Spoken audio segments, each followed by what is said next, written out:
Hello, everyone, and welcome to the Stephen King Cast, one man's musings on the works of Stephen King. Each week, I will review one entry in the bibliography of Stephen King in the chronological order of publication, and in this week's episode, I continue my examination of Stephen King's 1990 re-edition of The Stand. Please note that this particular review is the third of a three-part review of what many consider to be Stephen King's greatest work, the post-apocalyptic American nightmare, The Stand. So if this is your first time tuning in, I would recommend going back to parts 1 and part 2. I'd actually recommend going back all the way to the beginning, starting with Carrie and working your way through. But especially if you tune in to just check out what I have to say about The Stand, I would start off with part 1.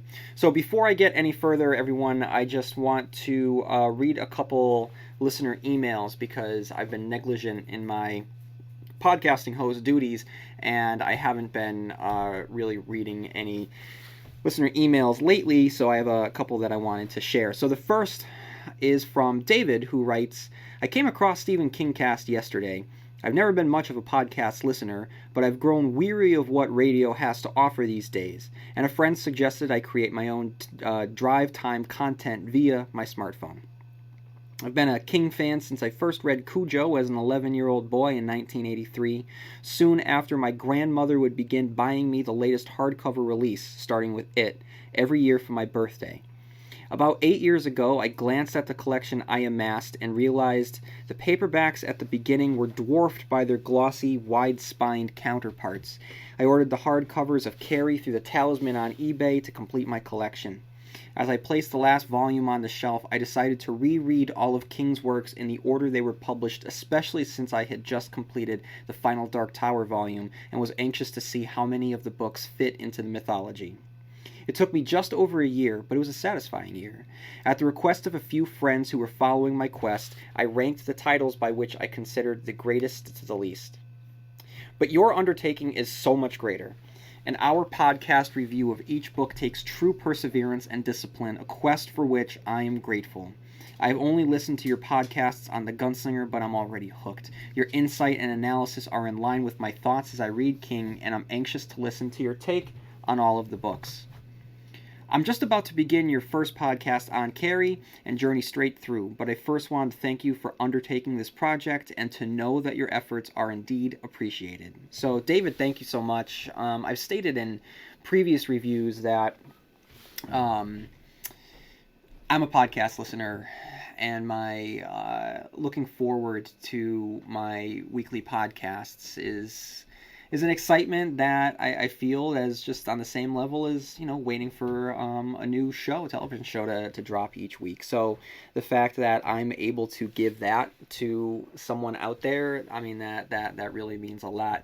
And David, I would really be interested in hearing what your ranking of the order of Stephen King books from least to greatest is, because I would love to share that on air. And then we have Anne, who writes, thank you so much for your time and efforts with the podcast. I really enjoy it.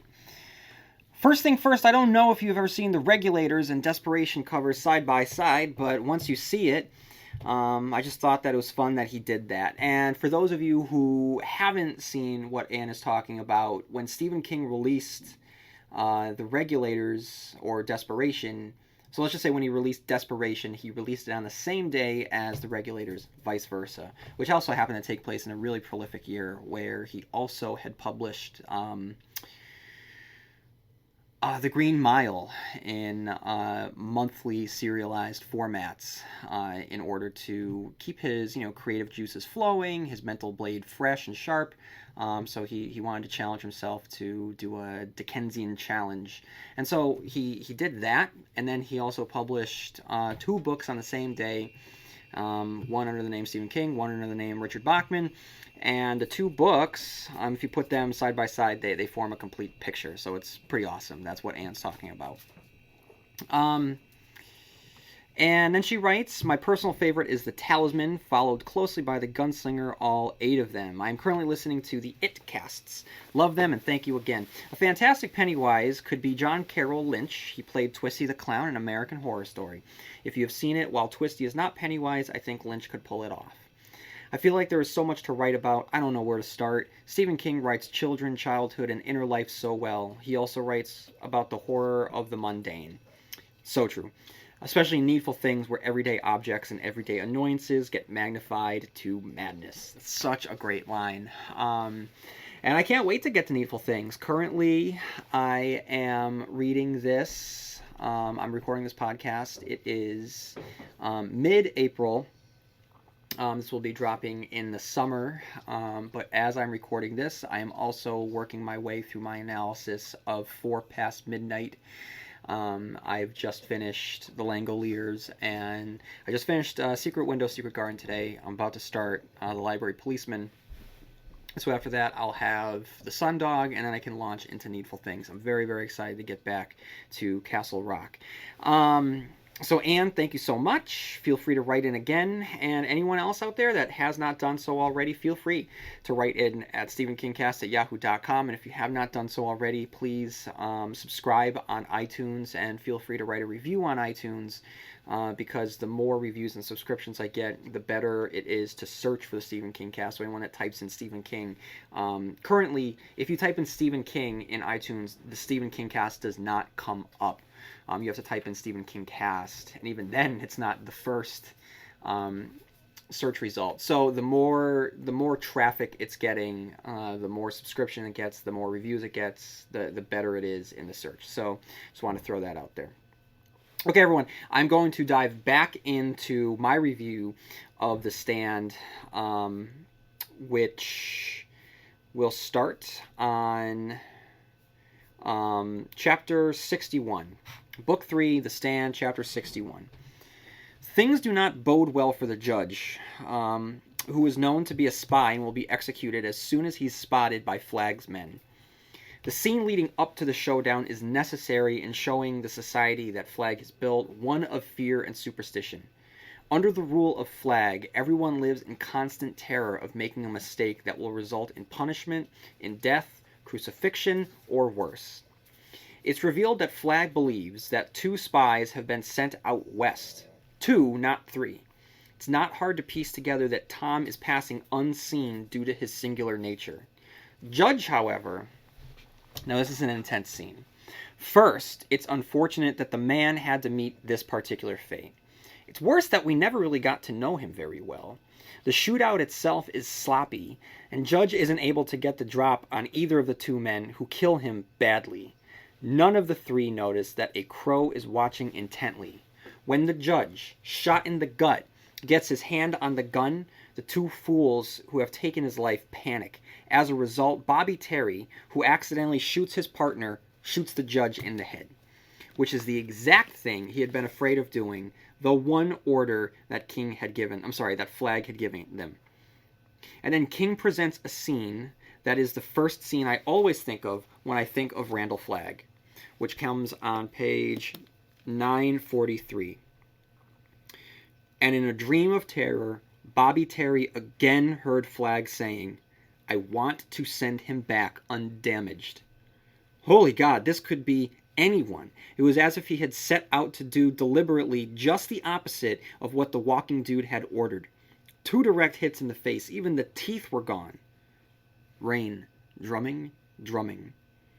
It was all over here. That was all. He didn't dare go east, and he didn't dare stay in the west. He would either wind up riding a telephone pole bareback or something worse. Were there worse things? With that grinning freak in charge, Bobby Terry had no doubt there were. So what was the answer? Running his hands through his hair, still looking down at the ruined face of the judge, he tried to think. South, that was the answer. South. No border guards anymore. South to Mexico. If that wasn't far enough, got on down to Guatemala, Panama, maybe even Brazil. Opt out of the whole mess. No more east, no more west. Just Bobby Terry, safe and as far away from the walking dude as old boogie shoes could carry. A new sound in the rainy afternoon. Bobby Terry's head jerked up. The rain, yes. making its steel drum sound on the cabs of the two vehicles and the grumbling of the two idling motors, and a strange clocking sound, like run-down boot heels hammering swiftly along the secondary road. "No," Bobby Terry whispered. He began to turn around. The clocking sound was speeding up. A fast walk, a trot, a jog, a run, sprint, and Bobby Terry got all the way around. Too late. He was coming. Flag was coming like some terrible horror monster out of the scariest picture ever made. The dark man's cheeks were flushed with jolly color. His eyes were twinkling with happy good fellowship, and a great, hungry, voracious grin stretched his lips over huge tombstone teeth, shark teeth, and his hands were held out in front of him, and there were shiny black crow feathers fluttering from his hair. "No," Bobby Terry tried to say, but nothing came out. "Hey, Bobby Terry, you screwed it up!" the dark man bellowed, and fell upon the hapless Bobby Terry. There were worse things than crucifixion. There were teeth. Chapter 62. The previous chapter was dedicated to the judge. This one is dedicated to Dana, who has been sleeping with Lloyd. We get a good sense of the fear among the Las Vegas members. They live in constant fear of the leader that they have chosen. But he's a leader that's getting things done. And that's how King complicates the matter of good versus evil.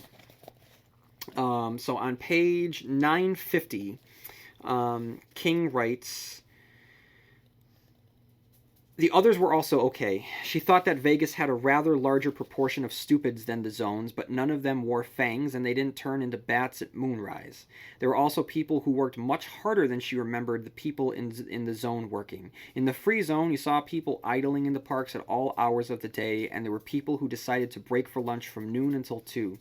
That sort of thing didn't happen over here. From 8 a.m. to 5 p.m., everybody was working, either at Indian Springs or on the maintenance crews here in town. And school had started again. There were about 20 kids in Vegas, ages ranging from 4 up to 15. They had found 2 people with teaching certificates, and classes went on 5 days a week. Lloyd, who had quit school after repeating his junior year for the 3rd time, was very proud of the educational opportunities that were being provided. The pharmacies were open and unguarded. People came and went all the time, but they took away nothing heavier than a bottle of aspirin. There was no drug problem in the West. Anyone who had seen what had happened to Hector Drogan knew exactly what the penalty for a habit was. There were no rich Moffats either. Everyone was friendly and straight, and it was wise to drink nothing stronger than a bottled beer." So I mean, it just shows that it's just not all about evil versus good. And it doesn't take long before Dana is found out, and the scene grows and grows in unbearable tension as she is brought to Flag's palace. We know that she has her spring-loaded knife. What's going to happen? Will she get a chance to use it on him? Dana is caught completely off guard when Flag isn't a raging monster of wrath, but a kind and charming man who has a pleasant smile and lures her in. It's only after a few minutes when she realizes that he's been hypnotizing her, and when she looks at the moon to clear her head, she notices that his friendly demeanor begins to shift. Both King and Flag masterfully work the scene, luring and luring Dana in with false hope, even going so far as to tell Lloyd to gas up her bike so she can return to Free Zone and let everyone know about how good he is. And then just before she goes, he pulls back and asks for the identity of the 3rd spy. Dana goes in for the kill, and for a second, we think that her switchblade might work. We're on page 964 at this point, so anything goes, but his magic is too strong. In her hands, she holds a banana.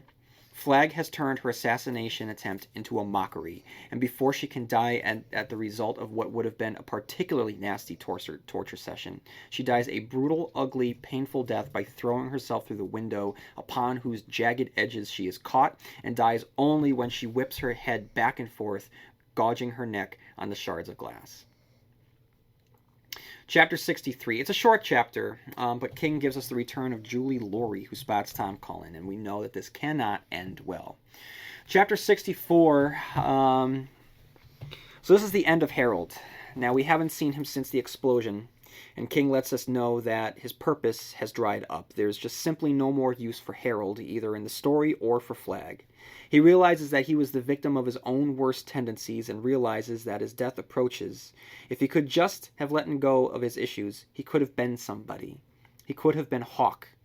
It is with this name that he writes his final entry in the journal, and when he's finished, he shoots himself. Chapter 65. We check back in with Flag, and it's the first time in hundreds of pages that we experience the scene through Flag's eyes, sleeping in the desert. It reads like that it could take place in the pages of The Gunslinger when Roland is chasing him through the Mulhane. If Flag ever truly had control, he's beginning to lose it. After a night with Nadine in which her dark destiny comes to pass, he is given a premonition that they are coming and begins to fear the unknown. As for his night with Nadine, on top of the fact that it's disturbing, purposefully, King presents Flag here as an inhuman creature that doesn't quite know itself. There are inhuman physical characteristics that present him more of a demon than a magician. This is the crux of the argument that I've made in many of my previous episodes when it comes to Flag. By the time his origin is spelled out for us in The Dark Tower 7, The Dark Tower, it doesn't quite line up with what is suggested here. Here he's a, shaggy, Lovecraftian demon walking the earth. Later, he's a man who grew into a dark magician. Perhaps the two were the same. Maybe the countless centuries transformed his true being. Maybe his true self looks like a demon, though he might not have been spawned from hell. Maybe he simply was promoted or demoted, however you want to look at it, through the years as his dark magic grew. Regardless, even though King specifically tells us in the final book of The Dark Tower who this character is, there's no clear definitive origin for this character. There's only pieces spread across decades, our decades, and it's up to us to piece them together however we want to, really. So if you want him to be a magician, he's a magician. If you want him to be a demon, he's a demon. Chapter 66. Back with Lloyd, we see another example of how things are falling apart in Vegas. Trash Can Man has blown up the Air Force base due to his instability. Julie informs Lloyd of Tom Cullen, but it's too late because Tom has just hightailed it out of Las Vegas. Chapter 67. King continues to detail the fall of Las Vegas through Lloyd's perspective. He realizes that, though he's been put in charge of running the operation, Flag has been keeping secrets, namely keeping the list of the Free Zone Committee from Lloyd. This decision allows Tom to sneak out of Vegas because Lloyd hadn't known that Tom's associate, Nick Andros, was on Flag's red list. Over the last few chapters, we've witnessed the fallible nature of Flag. In the eyes of the Free Zone characters, he's the ultimate evil. Here, however, he's just one step above your typical dictator, no more wise, no more omnipotent. Everything that can go wrong, goes wrong. Trash, before leaving, sets bomb to blow up every destructive advantage Flag could have had over the Free Zone. The pilots and the helicopters explode, leaving Flag without pilots to bomb Boulder. We are granted the return of Nick here in ghost form, letting Tom know that he'll have to travel off-road for safety. Meanwhile, Flag is losing it. Nadine goads him, taunting him about the people leaving Las Vegas, about the whispers behind his back, and he finally snaps and unthinkingly hurls her off the balcony. Her final act is a metaphorical kick in the balls, and it was a swift one.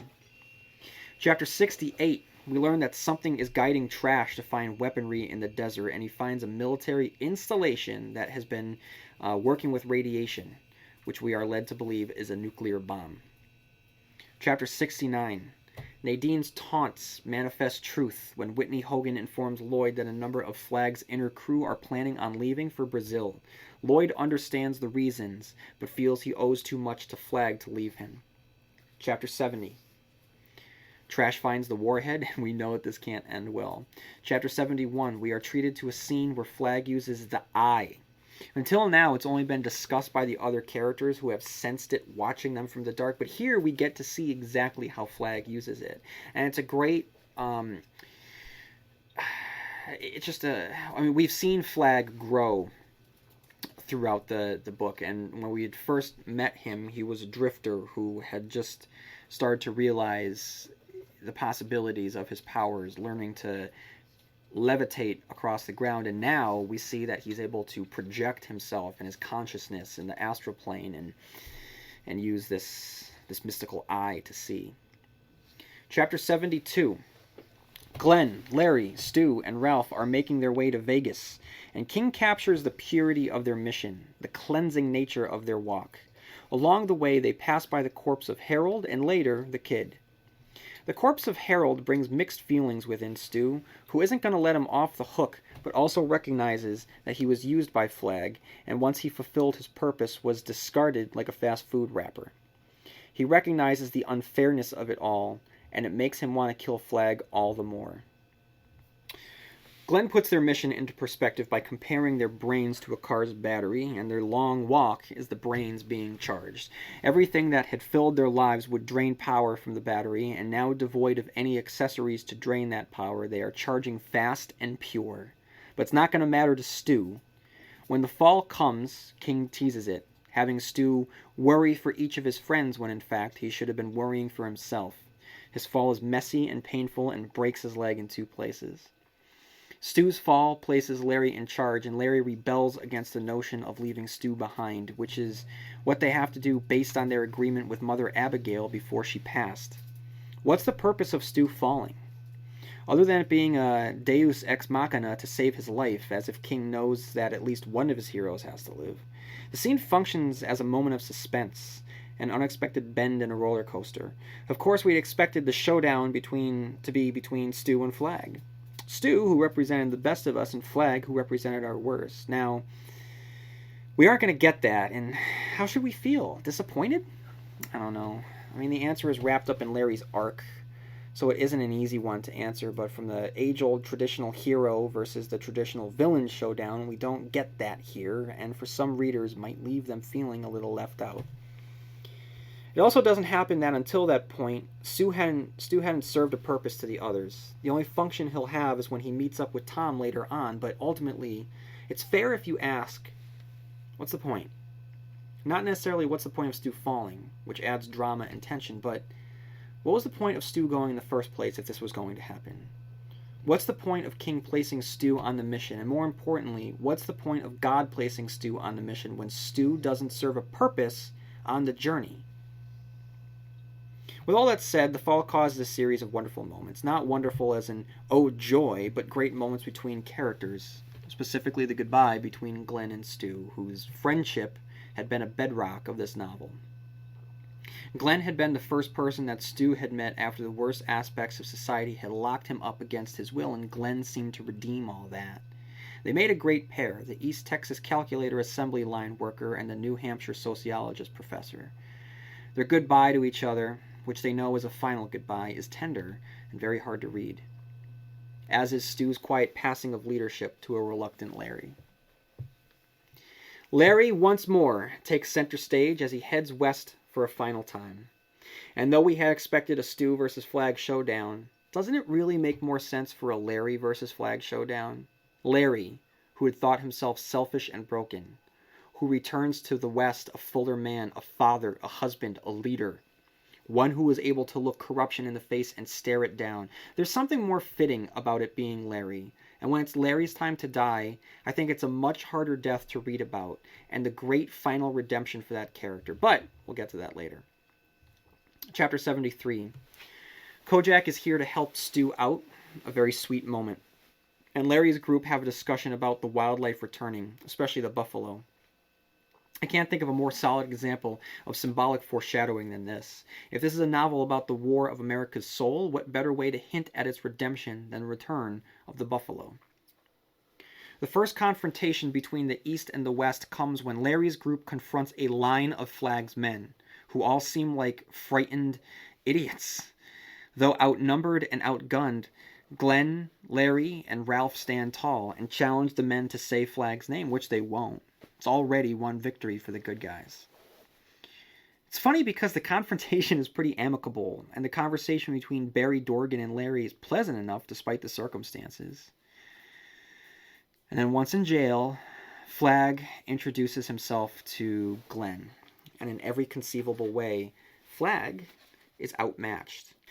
It's wonderful seeing Glenn outwit Flag in his place, demonstrating a complete lack of fear, not building up the Dark Man's ego.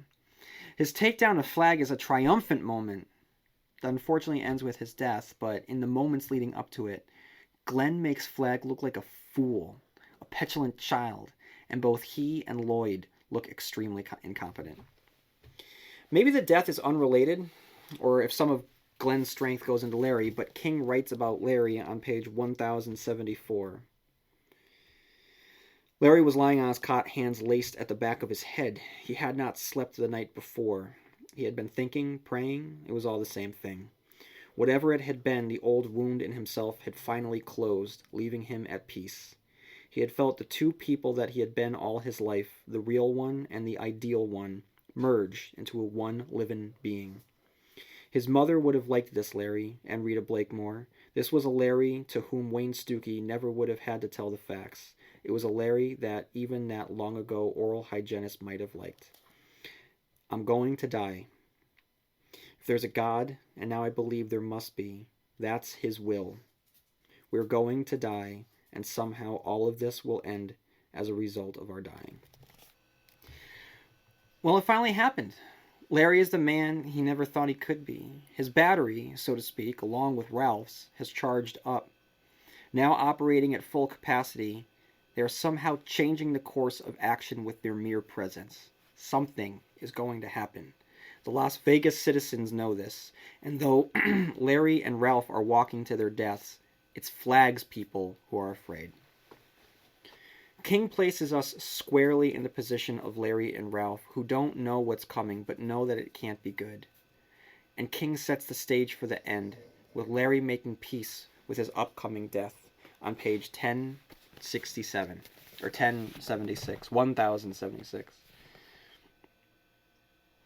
I will fear no evil, he muttered, but he was afraid. He closed his eyes, thought of Lucy.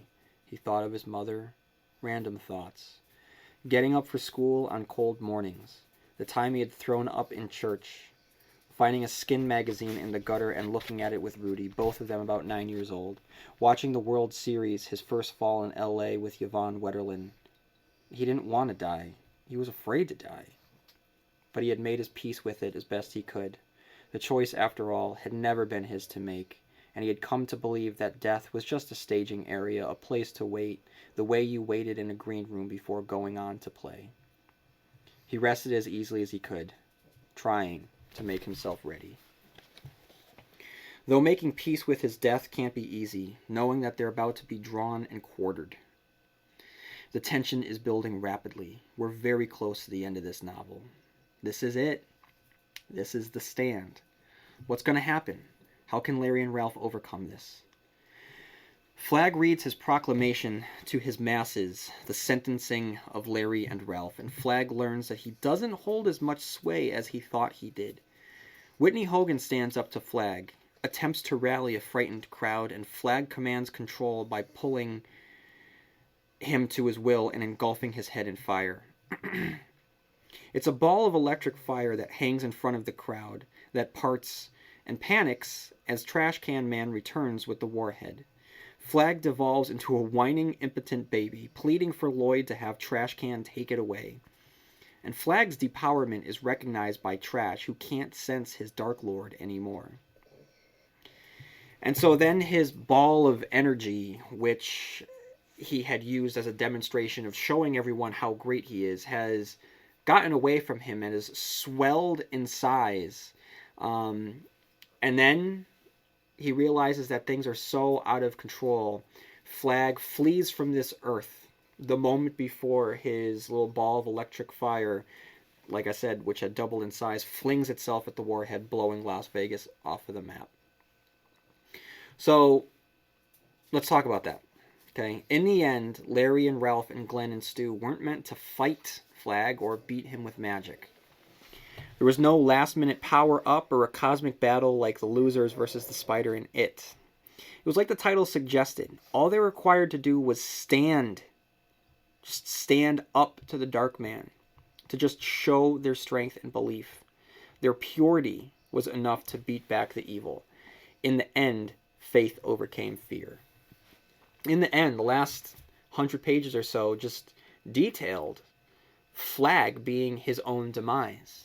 He lost complete control of his people. He murdered his wife. He didn't let his right-hand man in on all the information, which let one of the spies go. He came completely done. And then, in the end, what wound up killing everyone was a result of his own magic, a display of how great he was, blowing everything up. So in the end, it's just great to know that it's Flag undoing his own machinations, or his machinations undoing his vision and all of his power that he had amassed. I'm sorry, I just my phone just buzzed, so I had to look at it for a second. So sorry about that, guys. Anyway, chapter 74. Stu, though not able to confront the Dark Man in Las Vegas with his friends, witnesses the result of the showdown when he manages to climb up the embankment to witness the mushroom cloud from the detonation in the city. Though it's confirmation that the era of the Dark Man is over, it doesn't mean that he is saved yet, as he's starting to succumb to a fever from the infection caused by his broken leg. But MOON spells rescue as Tom Cullen, on his way back from his spying mission, comes to his aid. Tom is able to bring some food, aspirin, and shelter for Stu right when he needs it the most. And then in one of the most heart-wrenching scenes from the book, Stu quietly tells Tom about Nick's passing. It comes quick, without build-up, and King relies on our relationship with the characters and the understanding of the depth of the relationship between each other to know what is on their mind without him having to write about it. When Tom says Stu knows what's on Tom's mind, and he has to deliver the bad news. Stu's health declines rapidly, and it looks like he might not make it. Tom's a bit out of his depth, but thankfully he has the ghost of Nick to guide him. Nick sleepwalks Tom to a pharmacy and gives Tom the pills that he'll need in order for Stu to survive. With the supernatural conflict over, the novel simply becomes a survival tale. Yes, there is a ghost, but remove the ghost and not much changes. Stu's broken body is in the hands of Tom, and they need to get home before the snows fall. Unfortunately, between the incoming weather and Stu's slow healing time, they aren't able to get through Utah before the first of the snows come. And while they're holed up, Stu begins to dream of Franny having a difficult labor. Does this mean the dream will come true? King has around 30 pages to wrap up this story, and he's not going to make it easy on us. They decide to try their luck by snowmobiling the rest of the way home, and all the while, King teases the threat of them being buried in an avalanche. In just a nice moment on Christmas, Stu surprises Tom with a Christmas tree and presents. In a world of survival, moments like this reinforce the humanity that they're trying to save. It's not a huge moment, but it's an important one nonetheless.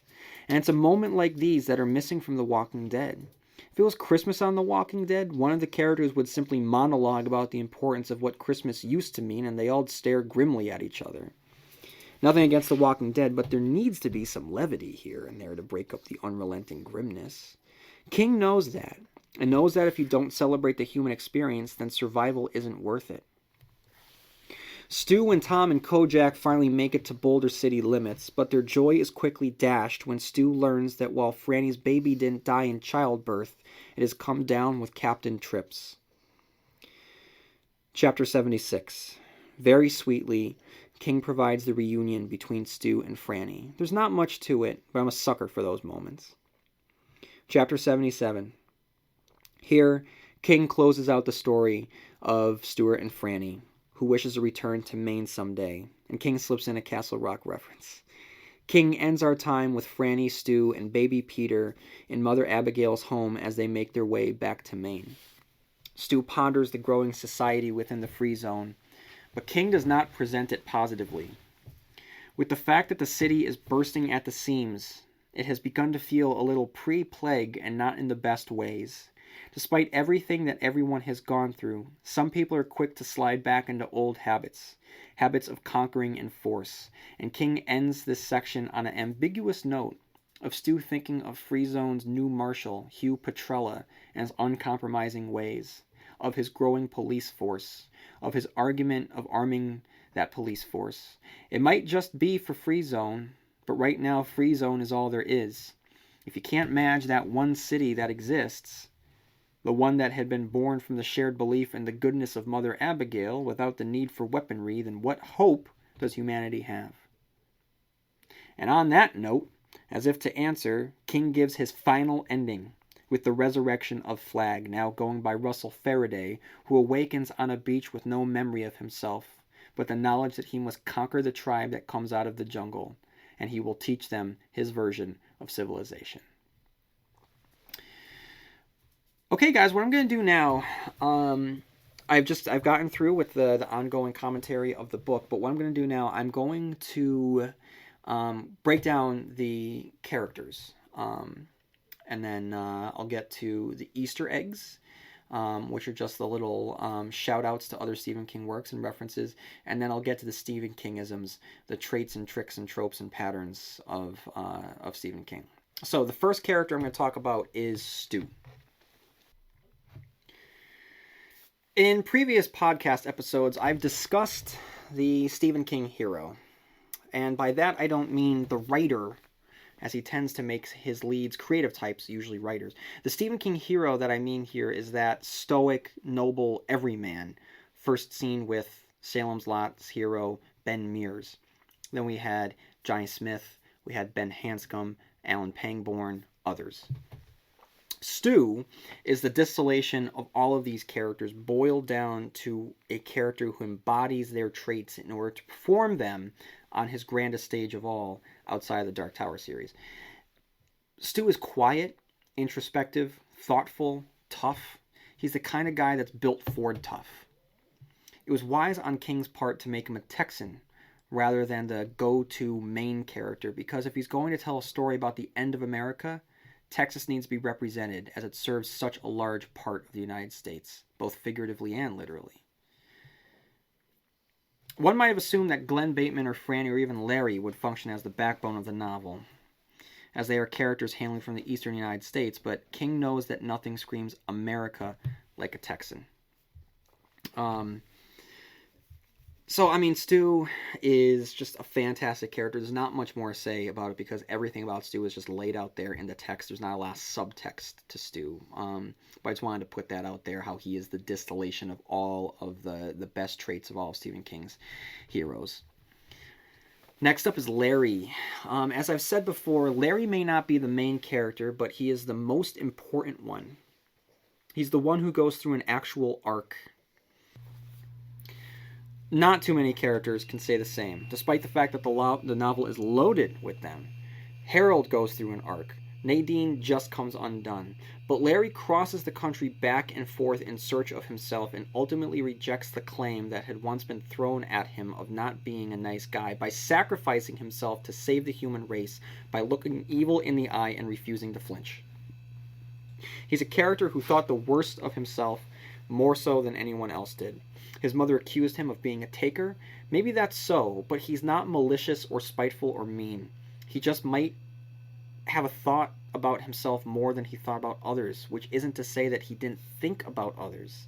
The fact that this bothered him as much as it did shows that he's a really good guy.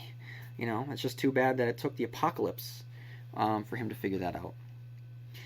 Though he might have been a taker at the beginning of the novel, he was never not honest. His ability to speak the truth about himself, about situations, is his greatest strength, and speaks to his big heart. I think that Judge is someone that summarizes Larry the best on page 629. Larry is a man who found himself comparatively late in life, the judge said, clearing his throat. At least that's how he strikes me. Men who find themselves late are never sure. They are all the things the civics books tell us the good citizens should be. Partisans, but never zealots. Respecters of the facts, which attend to each situation, but never benders of those facts. Uncomfortable in positions of leadership, but rarely able to turn down a responsibility once it's been offered or thrust upon them. They make the best leaders in a democracy because they are unlikely to fall in love with power. Quite the opposite.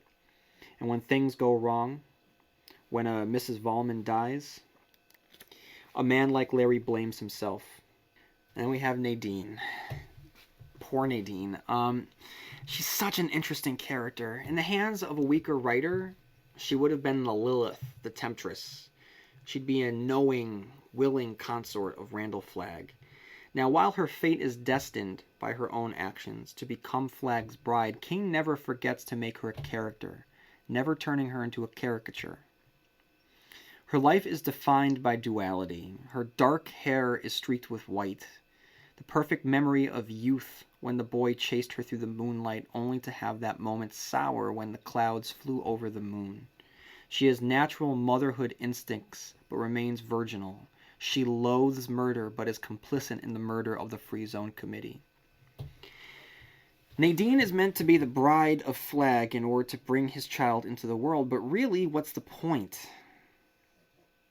What will the child be that Flag is not? And if you have read Flag in other books, at no point does fatherhood motivate him towards any action. Are we supposed to take away that the child will be even more powerful than his father?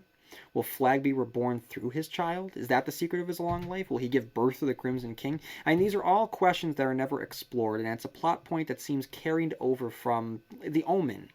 To be perfectly honest, it doesn't really fit, and I wish that it wasn't included. It muddies Flag's motivations, meaning that he's not a character that really had motivations. He just wants to sow chaos. He wants to bring about ruin to civilization. And apparently, he really, really wants to be a dad. I mean, maybe the baby rounds out the thematic aspect of the new family that's built up in the apocalypse. The evil father, his dark bride, and their child. Mother Abigail positions that the child is the opposition to Franny's own, but I can't buy into that. The whole, pregnant plot works wonders for the downfall of Nadine, but it doesn't really make sense for Flag or the overall story. Maybe there's no meaning to the baby. Maybe the baby would just be a baby. Maybe it's like I said, and all joking aside, maybe Flag just really wanted to be a dad. Then we have Harold. Harold is a fascinating character. His arc is the dark mirror of Larry's own. Both characters start off in low places, and the apocalypse serves as a clean slate in which they can reinvent themselves.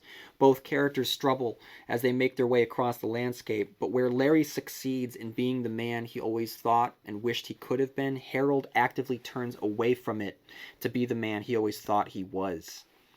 Even though given the opportunity to be a part of the community of the Free Zone, in which he was starting to build a life and friends and respect among his peers, he definitively chooses the way of Flag. He can never get rid of himself. He can never get out of his own way. He continues to blame everyone else around him, and he lets his jealousies and resentment bring about his own ruin. Had he been able to be humbled by the apocalypse, he might have been the most valuable player on the board. And now there's Flag. So I'm going to have a lot to say about Flag. Sorry, I take that back. I'm not going to say a lot about Flag. I'm going to touch upon Flag in a bonus episode that I'm releasing the same time as this about the Dark Tower and the Dark Tower connections to the Stand. But one thing that you should know, if this is your first time listening, I have talked about Flag extensively in the following podcast reviews.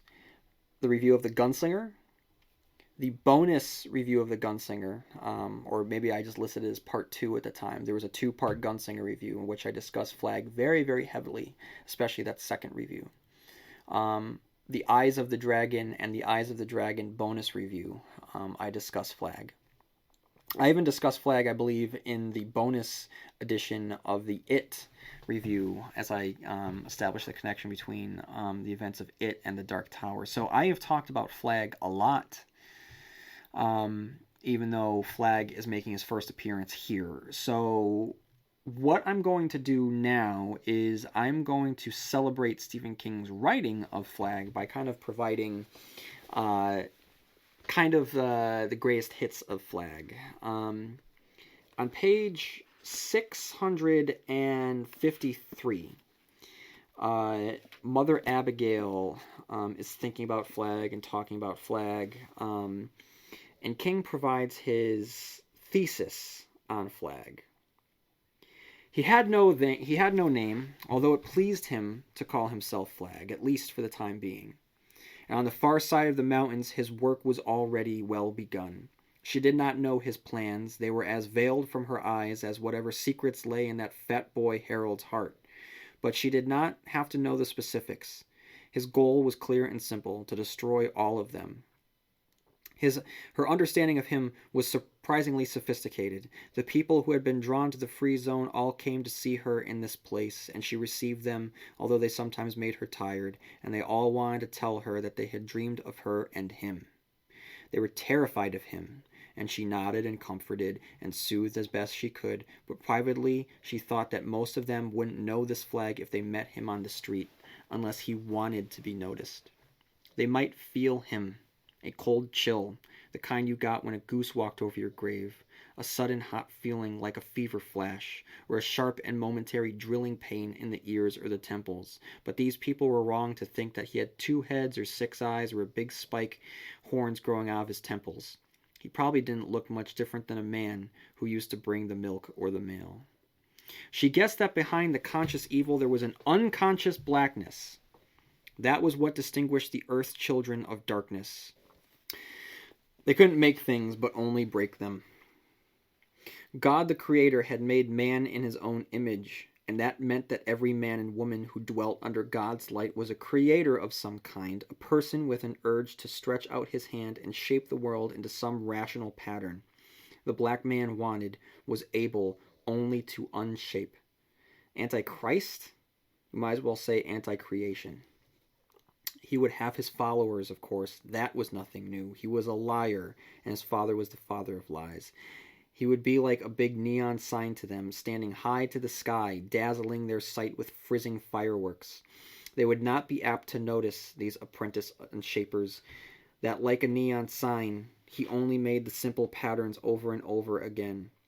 They would not be apt to realize that if you release the gas which makes the pretty patterns from its complex assortment of tubes, it floats silently away and dissipates, leaving not a taste or so much as a whiff or smell behind.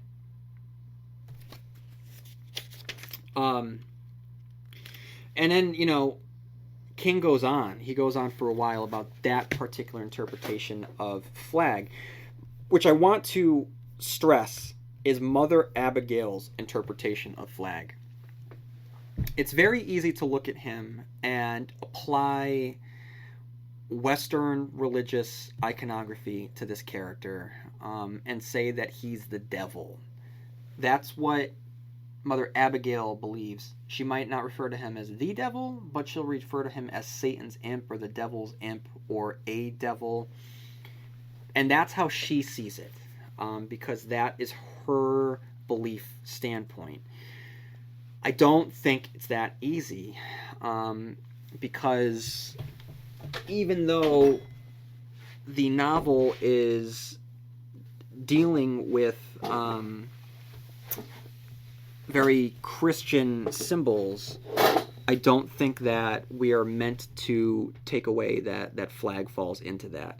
I think that it's part of the character in the sense that the devil, as we know, has certain characteristics and he embodies some of those characteristics, but the literal interpretation of him being a devil, I don't believe that he was an angel. I don't believe that, he fell from heaven. I don't believe that when he is, he goes to his home, it's a burning lake of fire, right? I don't think that those can be applied to flags, so I think that's doing him a disservice to lock him into one particular interpretation. But it's important because what she says there about how he's not the Antichrist, he's the anti-creation. That speaks to the chaotic nature of Flag. Flag sows chaos. He does not sow evil. That's not who Flag is. Flag will, with the chaos. So picture him as a gardener. Okay, the chaos is the soil, right? And from the soil might grow evil. But he doesn't seek out evil. He doesn't necessarily go out of his way to tempt and lure people for the sake of their soul. That version of a character, that devilish tempter is found more in the characteristics of Leland Gaunt from Needful Things than Flag.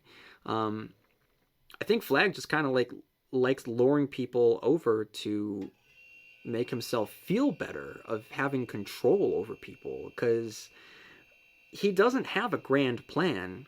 He's very similar to the Joker from The Dark Knight, when the Joker says, he doesn't have a plan.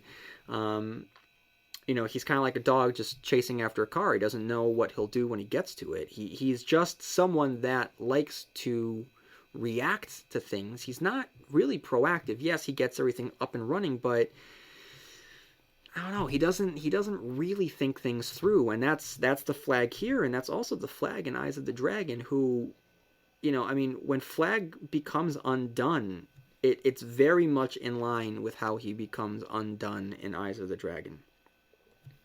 And so that was Mother Abigail's interpretation of Flag. And then we have Glenn's interpretation of Flag on page 742.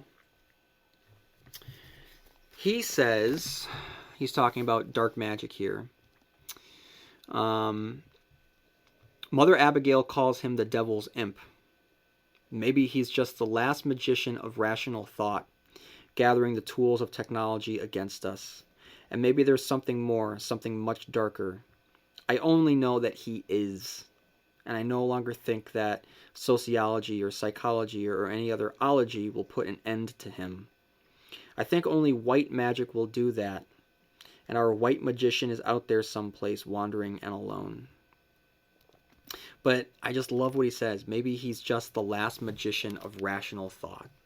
So right there, I mean, Glenn is being poetic, but King does mention the word magician, and that is something that will come up with Flag again. I mean, that points more to his true nature than, what Glenn references here, that Mother Abigail says that he's the devil's imp, which I've said before. I don't think that that's the way that we should be looking at Flag.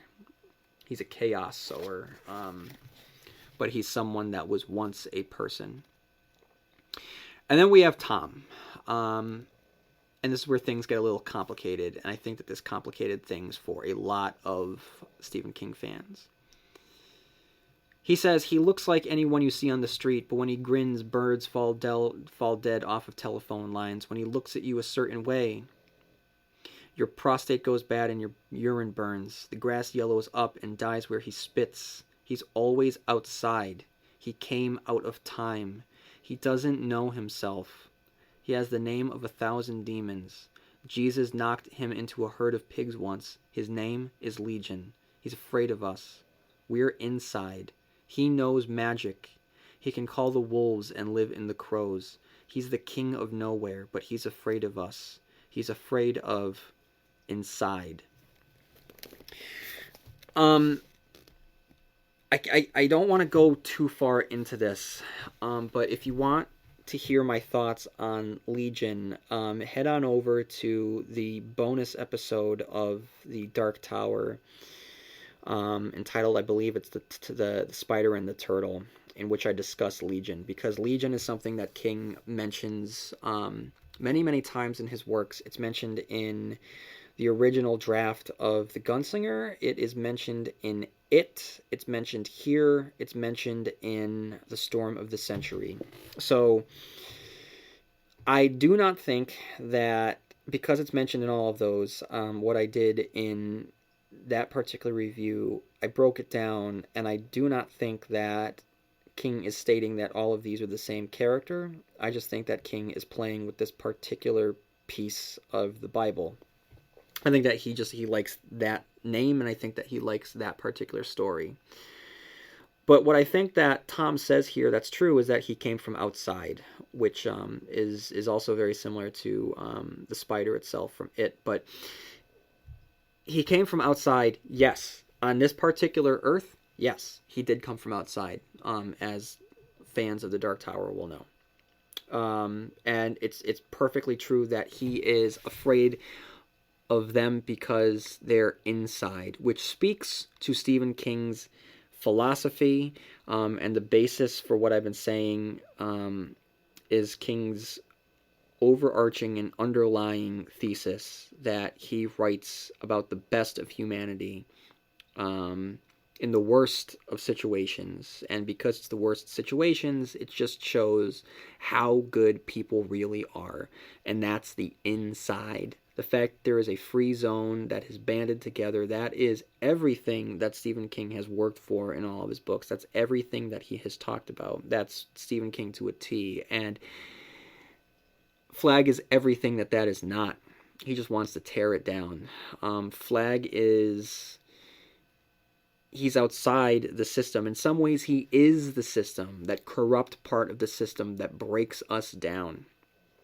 So I'm going to talk about Flag a little bit more in the bonus episode that is releasing the same time as this, just kind of putting him into the context of the greater works of the Dark Tower universe. I've talked about the Dark Tower here, but I'll talk more about the Dark Tower. Again, do a little bit of details there. So there might be some repetitive thoughts, but I'll definitely go into more detail with that. So that's Flag. Now I want to talk about Ralph. And Ralph is an interesting character because he's not one of our group's figureheads the way Larry, Nick, and Stu had been. And he's not one of our antagonists the way that Lloyd and Trash were. He's a secondary character that's promoted to the big leagues at the end of the book to confront ultimate evil. He's not given as much book time as many of our characters, but it's clear that Stephen King loves this guy. And he gives him a wonderful description on page 655. Mother Abigail cackled. She did like Ralph. He was a simple soul, but canny. He had a feel for how things worked. She was not surprised that he had been the one to get what everyone now called free zone radio going. He was the kind of man who wouldn't be afraid to try epoxy on your tractor battery when it started to split open, and if the epoxy did the job, why, he'd just take off his shapeless hat and scratch his balding head and grin that grin like he was an 11-year-old kid with the chores done and his fishing pole leaned against his shoulder. He was a good sort to have around when things weren't going just right, and a type of man who would always somehow ended up on relief when times were flush for just about everyone else. He could put the right sort of valve on your bicycle pump when it wouldn't mate to a tire bigger than the kind that went on a bike, and he'd know what was making that funny buzzing noise in your oven just by looking at it. But when he had to deal with the company time clock, he'd somehow always end up punching in late and punching out early and get fired for it before very long. He'd know you could fertilize corn with pig shit if you mixed it right, and he'd know how to pickle cukes, but he would never be able to understand a car loan agreement or to figure out how the dealers managed to rook him every time. A job application form filled out by Ralph Bretner would look as if it had been through a Hamilton Beach blender, misspelled, dog-eared, dotted with blots of ink and greasy fingerprints. His employment history would look like a checkerboard which had been around the world on a tramp steamer. When the very fabric of the world began to tear open, it was the Ralph Bretners who were not afraid to say, let's slap a little epoxy in there and see if that'll hold her. And more often than not, it did. You're a good fellow, Ralph, you know it. You're a one. Trash Can Man. There's a funny thing about Trash. In all of the talk of sending spies back and forth, there's one that was never accounted for, and that's Trash.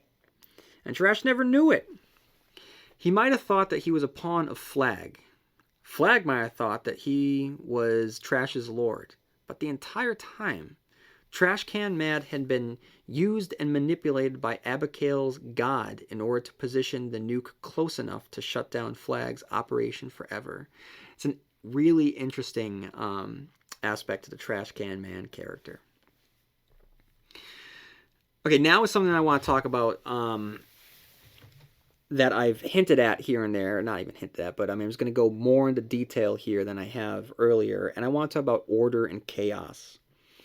And as much as the novel is about the final stand for good and evil in America, it's just as much a statement on the never-ending battle between order and chaos, a concept that King has explored in many of his other works, including Pet Sematary, Insomnia, and the Dark Tower series. So much of what occurs in this novel can't be chalked up to evil, but instead what we consider chaos. Sure, there's evil, but the evil is represented at the human level, and it comes about only when there's chaos.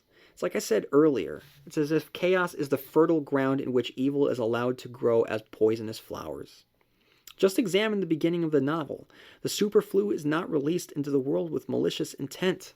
There isn't a saboteur within the compound who wants to lay waste to humanity. Randall Flagg hasn't been whispering in some technician's ear or isn't hiding in a lab coat posing as one of the scientists. What occurs is human error that takes three forms. The creation of the biological weapon, thinking that the weapon could be contained, and Campion finally escaping from the facility. The human error in thinking that creating a biological weapon is a good idea. Yeah, you can make the argument that the simple fact that anyone would want to cook this up is in itself an evil notion. However, we don't know the reasons. Maybe it's an offshoot of another experiment where they're looking for a cure for something, maybe cancer, who knows? I know it's a stretch, and yes, the probability that the creation of Captain Trips is for biological warfare, but to me, the characters who view the proceedings on a macro level, the General Starkies, never let on that Captain Trips would ever be used. It's as if it was made just because they could. That seems to be more in line with what King is trying to say about the triviality of what constitutes as evil. That it isn't some sweeping, all-powerful force. It's like a virus itself. It spreads and contaminates. But it isn't that classic tempting evil, that corrupting force. I mean, there is temptation. Flag does tempt, but this is different. King's greatest comment on evil is present here, and will be on full force in the pages of the Dark Tower, and it's that evil is it's just pretty dumb. I mean, that's the simplest way of putting it. You know, King's greatest comment on evil is to de-emphasize it and insult it by taking away its power. If you want to say that Captain Trips is evil because it was created as a weapon, then that's fine. But the reason that the evil is released in the world is not a result of malicious intent. It's because of a human screw-up. Even in a novel, there's very few examples of evil as we come to think of it. Evil is presented as pretty bumbling. Lloyd's crime spree is comprised of two bumbling cokeheads. There's no great grand plan. The judge's execution is a sloppy mess of people who don't know what they're doing. Yeah, there's evil. I mean, Stu Stern's captors are evil. Harold Lauder makes a very definitive decision to do wrong, which takes multiple lives simply because he wants to get back at people based on his own insecurities. Evil exists, but I'd argue that evil only exists because it's allowed to exist when the structures of order have fallen. It's chaos that allows the military to open fire on the college students.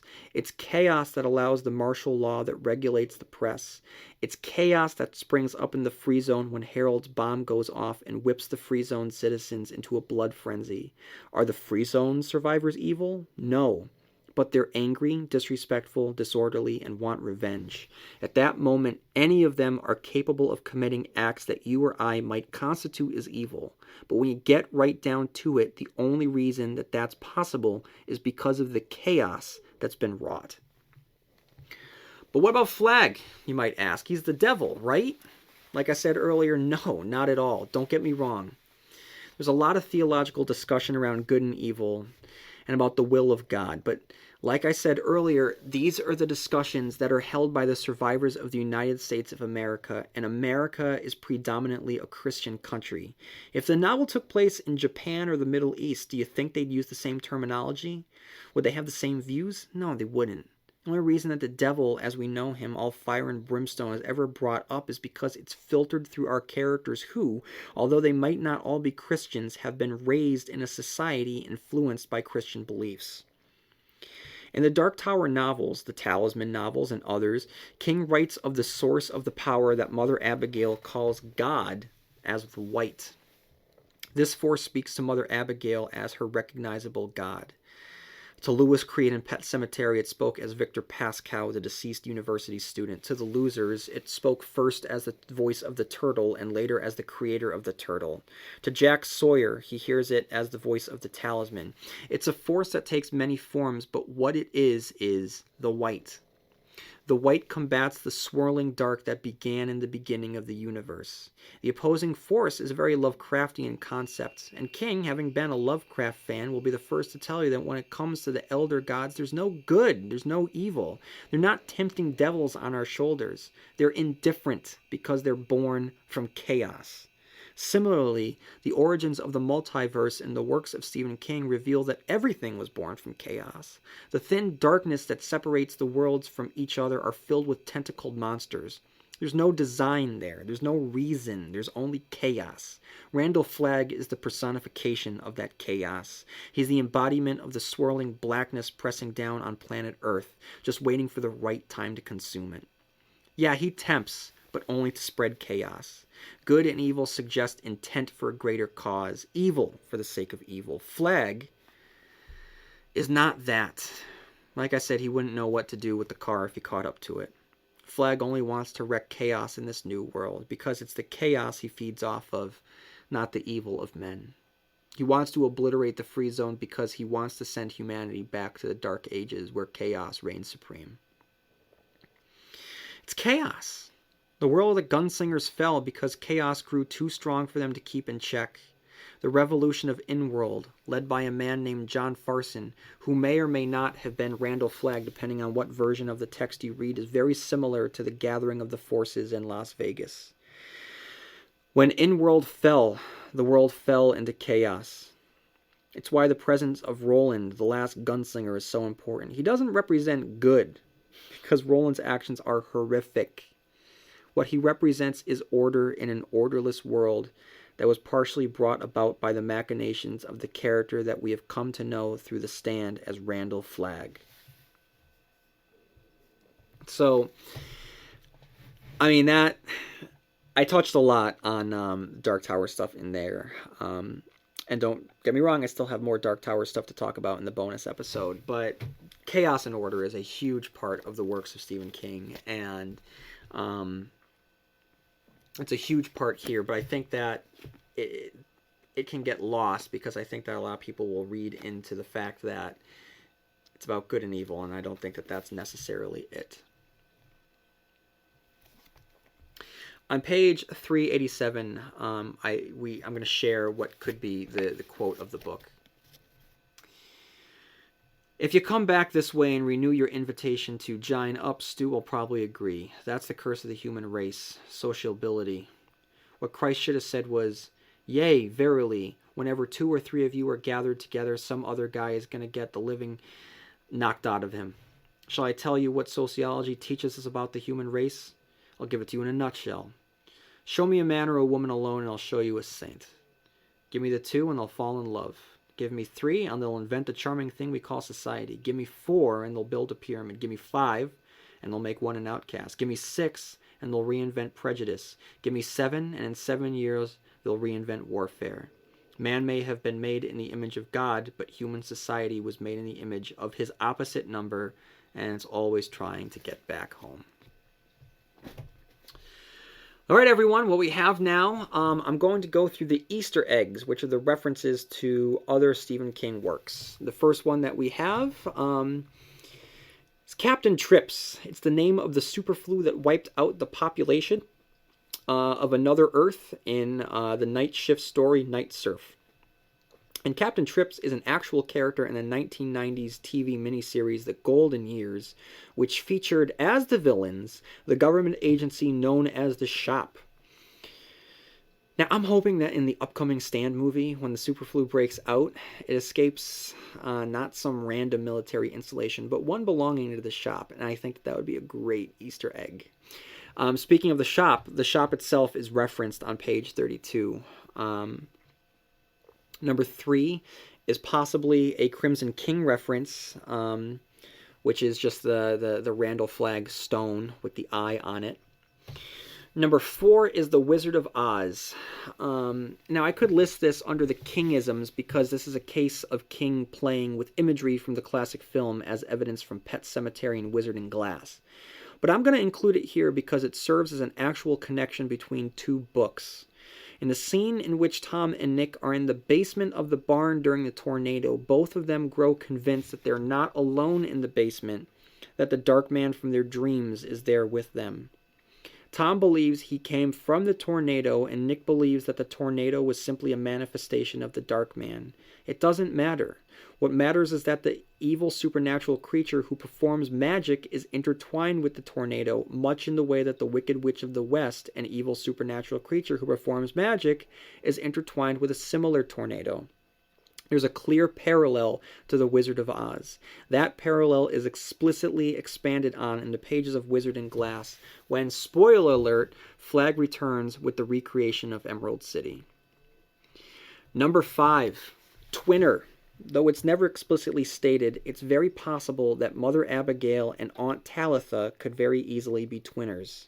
Similarly, if King came out and said that Tom and Wolf from the Talisman were twinners, I wouldn't be surprised. Number 6, The Shining. When Mother Abigail describes her prophecies, she states that her grandmother had called it the shining lamp of God, or just the shine. Number 7, Legion. Like I said earlier, Tom refers to Flag as Legion, and this is a reference that's popped up in It. It's going to pop up again in Storm of the Century. We saw it in The Gunslinger.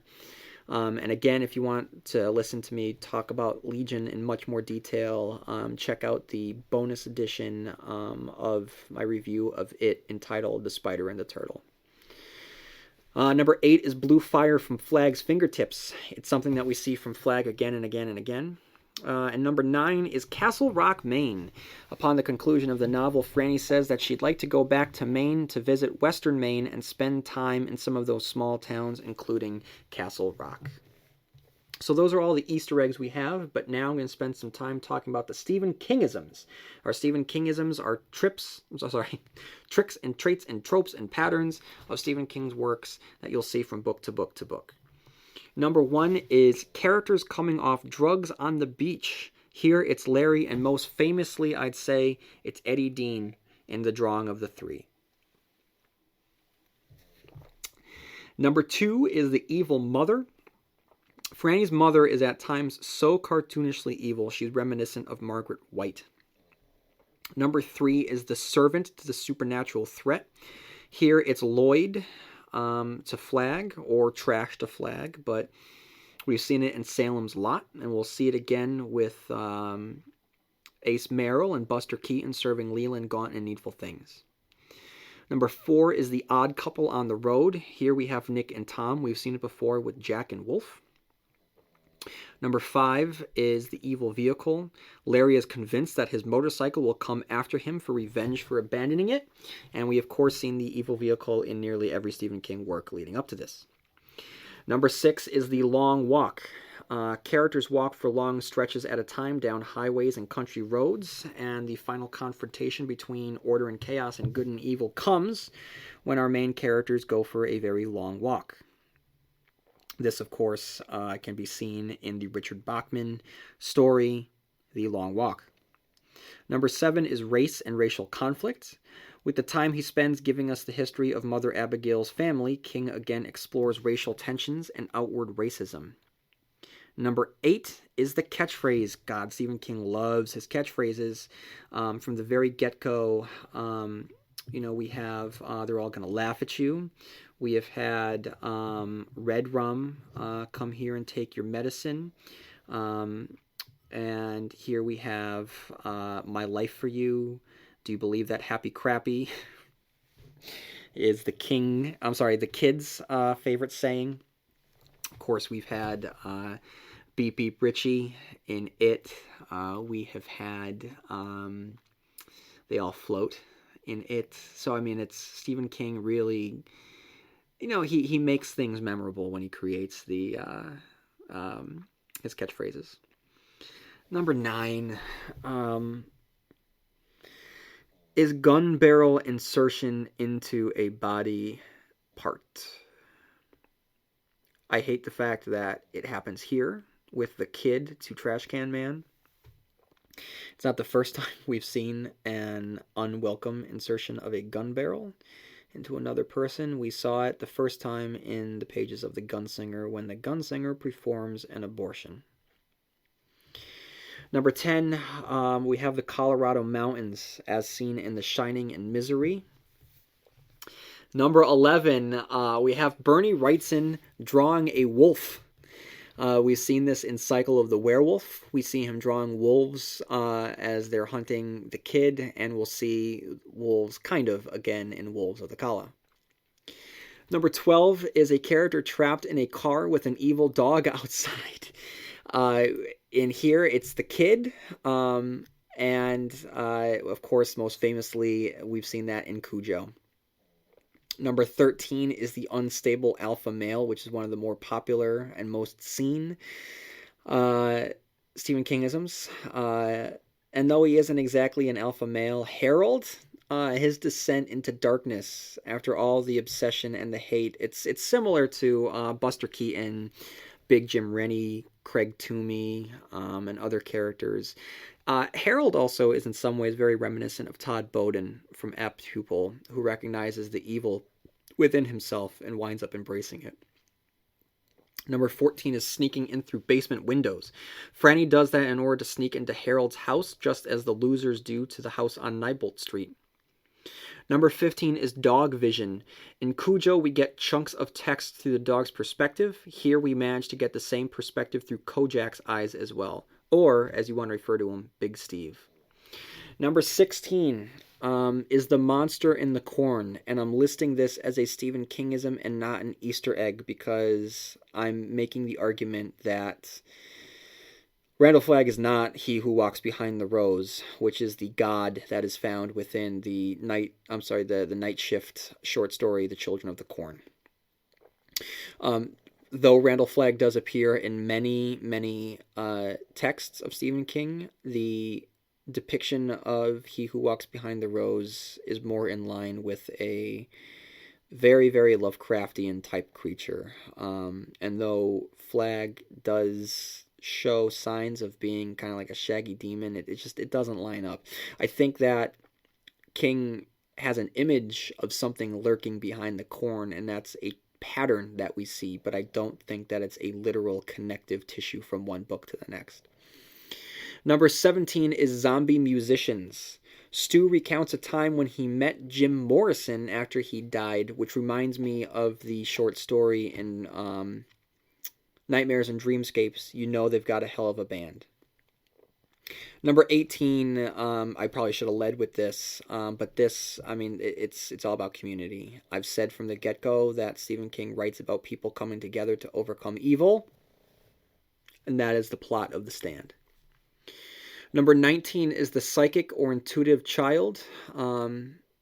Leo has this, as if he has the glimmer of the shine. We've seen this with Danny Torrance. We're about to see it again with Dinah in The Langoliers.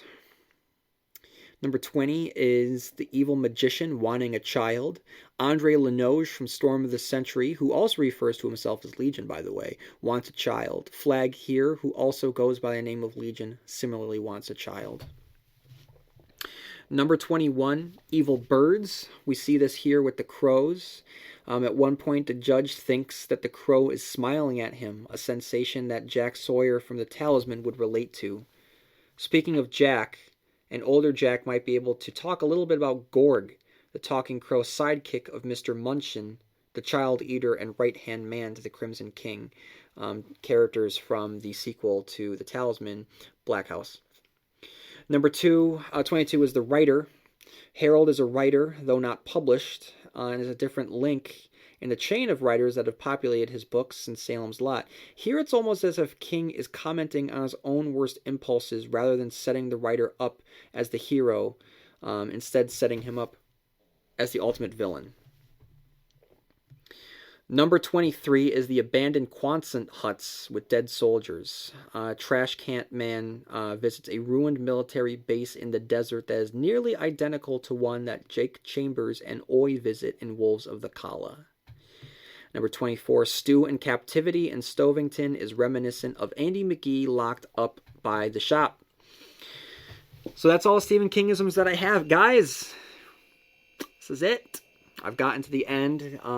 We are well over an hour. This was very long analysis of The Stand. I hope you enjoyed it. And the age-old debate about what's better, The Stand or It, that's completely up to you at this point. I have poured in all of my thoughts. And upon my reread, I'm going to have to go down in favor of It. I had difficulty rereading The Stand. Now that I've finished my review, I'm going to be honest with you. During The Stand, I wanted to give up this podcast, to be perfectly honest. Part of me knew this was going to happen. Part of me knew that after I got through with It, which was kind of one of my personal goals doing this podcast, that I didn't have much to look forward to. And when I started reading The Stand again, there was a lot of pressure on me to say a lot. And I found that I didn't have a lot to say because, and maybe this is just my reading and I didn't read deep enough, it didn't feel as though there was a lot of subtext. So there really wasn't a lot for me to talk about more than really what was happening on the page. I didn't really want to get into the biblical stuff because, aside from the fact that it's about good versus evil and we live in a predominantly Christian society in America, I just didn't want to point out every religious reference. I didn't want to point out necessarily every Tolkien reference also. So I just found that I didn't have much to say. Then again, I just devoted 3 episodes, clocking in over an hour to The Stand. So me not having much to say kind of tells you the expectations I have for myself. Anyway, I have read The Stand a handful of times, much like the I don't foresee myself reading The Stand again. There's really not much of a reason for me to do so. What I did enjoy about reading The Stand this time around was envisioning Matthew McConaughey as Randall Flagg. That was great because I'm really looking forward to seeing what Josh Boone does with his adaptation of The Stand. I'm very, very excited that we are coming into a new age of Stephen King. There's a generation out there that didn't grow up where Stephen King was just on top the way that many of the listeners out there, the way that I myself grew up. Well, I grew up in a Stephen King world. Stephen King was the guy, and the generations after me have grown up in a world that has been inspired by Stephen King. And the storytellers and the writers and the filmmakers have grown up themselves in the world of Stephen King, and that's the product that's being released. But Stephen King, that pure line isn't really there. So it's good to know that we're getting back into a world where It is being released as a 2-part miniseries, or sorry, a 2-part movie. The Stand is being released as a 4-part movie, and now Sony has picked up the rights to the Dark Tower series. That's it, guys. That's the big 3 right there. That's the holy trinity of Stephen King's works. So, I mean, I know that the Dark Tower's been bounced around from production company, from studio to studio for 5 years now or so. So I'll hold my breath until we hear confirmation that there's actual casting. I think that will go a long way. And then when that happens, like I said, we have the big 3, and that's a new age of Stephen King, because that will be 3. That's the 3 big ones going to the big screen, whereas we've only had it on television before television was the commodity it is now. We had The Stand, same thing, as a TV miniseries before television was the go-to place. I mean, I think that The Stand would work wonders as an HBO series. You could draw it out over a couple seasons, and it would work great.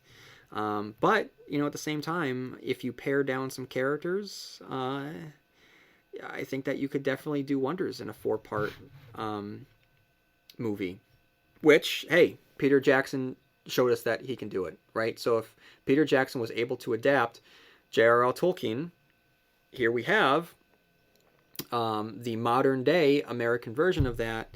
So yes, I think that it can be done. So anyway, I'm kind of just rambling at this point, but The Stand is definitively one of Stephen King's greatest works. It is a high water mark, and I don't think that there would be a Stephen King cast if he had not written it in 1978, because it sort of blew the doors open of the possibilities of what he could do. And with it, he demonstrated that he could move beyond just small town horror and was able to examine the horrors not on a granular level, but on a global level, on a macro level, while never losing sight of the human experience at the same time. So I think that with this book, he challenged himself, and he challenged the expectations that others had from him, and he showed that his imagination held no limits. And ultimately, he gave us nothing short of an American masterpiece, as he stated himself, Lord of the Rings, set in a post-apocalyptic America. And if nothing else, it gave us Randall Flagg, an enduring, ongoing character who can wear many faces and have many functions for any Stephen King story that he shows up in. So I hope that you enjoyed this three-part review of The Stand. And if you're sad that it's over, don't be sad, because this isn't the end. Because as you know, Ka is a wheel. Life is a wheel. It all goes around again. And that means that there's more Stand content for you. So we're going to examine the conclusion of The Stand to determine whether or not Stephen King deserves that reputation for having an inability to end his stories. And you will also get a review of the Mick Garris directed ABC TV miniseries, The Stand. And you will also get the Alexander Skarsgård starring CBS adaptation of The Stand as well. And on top of that, you will also get the 2025 anthology collection of short stories inspired by The Stand. It's the end of the world as we know it. So there's a lot of Stand stuff still left for all of you, for your enjoyment. If you have any thoughts on The Stand, please write into stephenkingcast@yahoo.com. You can follow the Stephen King Cast at Facebook and TikTok and Instagram and on Blue Sky. And please, if you have any time on your hands, leave a review to the Stephen King Cast on any of the platforms that you use to listen to the Stephen King Cast. And if you have already left a review of the Stephen King Cast, if you wanted to leave a review on one of the other platforms, such as Apple Podcasts or Spotify or YouTube or others, please feel free to do so. That would greatly help out the Stephen King Cast and distinguish it from other Stephen King podcasts out there, which are all enjoyable, don't get me wrong, but leaving a review definitely will help out. So, that's it for now, but as always, may you have long days and pleasant nights, and I will see you here next time where MOON spells Stephen King Cast.